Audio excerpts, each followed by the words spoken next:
नमस्ते दोस्तों, आज मैं आपको कर्मों के उस गहन और अटल रहस्य की एक ऐसी प्राचीन कथा सुनाने वाला हूं जिसे सुनकर आप जान पाएंगे कि प्रारब्ध का लिखा स्वयं विधाता भी नहीं टाल सकते। यह कहानी हमें सिखाती है कि हमारे द्वारा किया गया कोई भी छोटा या बड़ा कार्य कभी नष्ट नहीं होता और समय आने पर वह अपना फल अवश्य प्रदान करता है।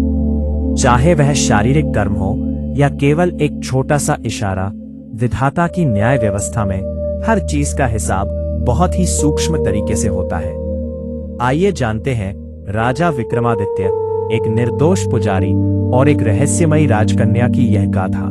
जो आपके जीवन को देखने का नजरिया बदल देगी। प्राचीन काल की बात है। नूरपुर नाम के एक अत्यंत वैभवशाली, समृद्ध और विशाल साम्राज्य में राजा विक्रमादित्य का शासन था, जो अपनी प्रजा के पालन में एक करुणामयी पिता के समान न्यायप्रिय और भगवान के अनन्य उपासक थे। उन्होंने अपने राजमहल के मुख्य प्रांगण के समीप ही भगवान ठाकुर जी का एक ऐसा दिव्य, भव्य और अलौकिक मंदिर बनवाया था, जिसकी शिल्पकला और पवित्रता की चर्चा 7 समुद्र पार के राज्यों तक फैली हुई थी।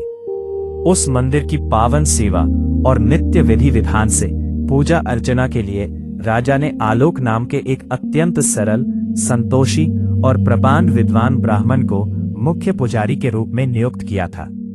पुजारी आलोक ने अपना समस्त जीवन ठाकुर जी की भक्ति में समर्पित कर दिया था और कई दशक बीत जाने के बाद भी उन्होंने कभी राजा से किसी पुरस्कार, धन या स्वर्ण की किंचित मात्र भी अभिलाषा नहीं रखी थी।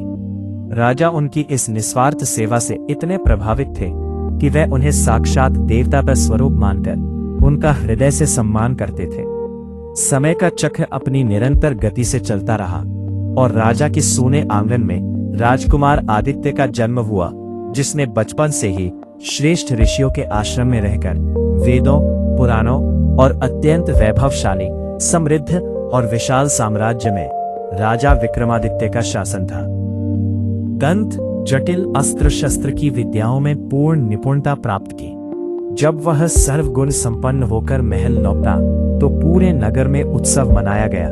और राजा ने एक अत्यंत रूपवती और सुशील राजकन्या के साथ उसका विवाह बहुत ही राजसी ठाट बाट के साथ संपन्न कराया। विवाह के पश्चात पूरे महल में खुशियों का अपार अंबार लगा था, लेकिन काल की क्रूर चाल को कोई भी साधारण मनुष्य नहीं देख पा रहा था। विवाह की प्रथम रात्रि को जब संपूर्ण महल उत्सव की भारी थकान के कारण गहरी और अचेत निद्रा में लीन था, तब राजकुमार आदित्य अपने सुसज्जित कक्ष में सुख की नींद सो रहा था। परंतु राजकन्या की आंखों में किसी अज्ञात व्याकुलता के कारण नींद नहीं थी और वह कक्ष में टहलते हुए वहां की अद्भुत सजावट को देख रही थी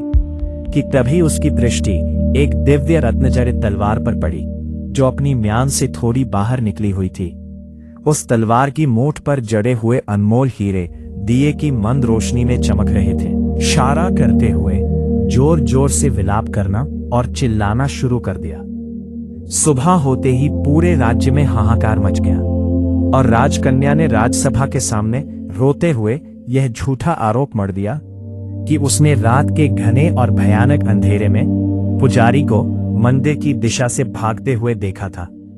जिससे क्रोध, प्रतिशोध और पुत्र शोक की धधकती अग्नि में जलते हुए राजा ने बिना किसी न्यायोचित जांच या निष्पक्ष पूछताछ के पुजारी आलोक को ही अपने इकलौते पुत्र का जघन्य हत्यारा मान लिया और भरे दरबार में यह कठोर आदेश सुना दिया कि जिस हाथ से इस पापी और विश्वासघाती ब्राह्मण ने मेरे निर्दोष पुत्र पर प्रहार किया है, उस हाथ को तत्काल शरीर से अलग कर दिया जाए।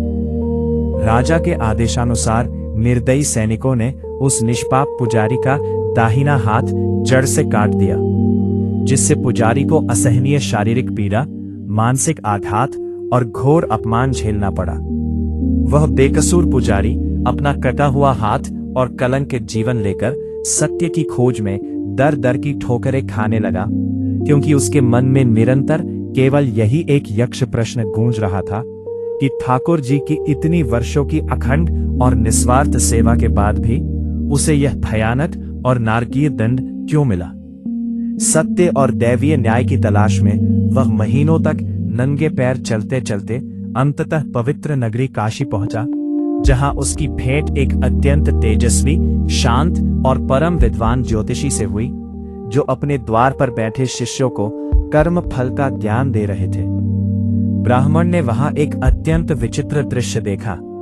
कि उस ज्योतिषी की पत्नी निरंतर उन्हें अत्यंत कटु शब्द, गालियां और उलाहने दे रही थी और उनका घोर तिरस्कार कर रही थी। परंतु ज्योतिषी के मुख पर एक अलौकिक, स्थिर और दैवीय मुस्कान थी और वे उस घोर अपमान को बड़े धैर्य के साथ सह रहे थे। पूछने पर ज्योतिषी ने मुस्कुराते हुए रहस्योद्घाटन किया कि इस नश्वर संसार में हमें जो भी माता पिता, मित्र, शत्रु, पत्नी या संबंधी मिलते हैं, वे सब हमारे ही पूर्व जन्मों के संचित कर्मों का एक निश्चित लेखा जोखा होते हैं और कोई भी जीव इससे बच नहीं सकता।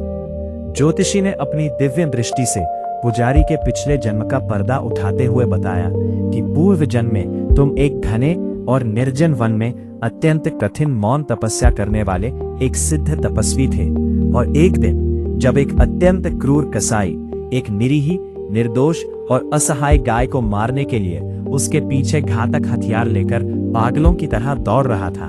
तब वो गाय अपने प्राणों की रक्षा के लिए भागती हुई तुम्हारी कुटिया के पीछे घनी झाड़ियों में छिप गई थी।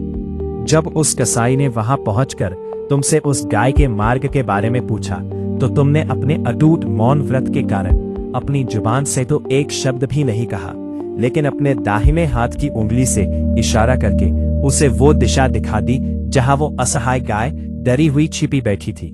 जिसके कारण उस निर्दयी कसाई ने गाय को ढूंढ लिया और अत्यंत क्रूरता से उसका वध कर दिया।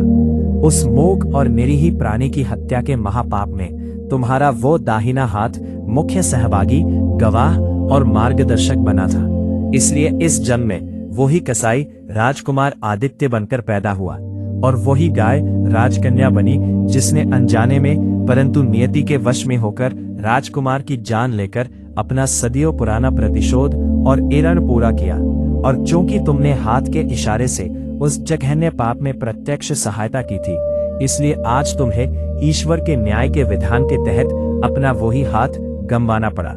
यह परम सत्य और कर्मों का अचूक गणित जानकर पुजारी आलोक का व्याकुल हृदय एकदम शांत हो गया और उसे यह अटल बोध हुआ कि विधाता की न्याय व्यवस्था में कभी कोई त्रुटि नहीं होती। मनुष्य जो बीज बोता है, उसे उसी का फल हर परिस्थिति में काटना ही पड़ता है। इस प्रकार कर्मों का यह सूक्ष्म सिद्धांत हमें सिखाता है कि हमारे द्वारा किया गया कोई भी कार्य, चाहे वो शारीरिक हो या केवल एक इशारा, कभी नष्ट नहीं होता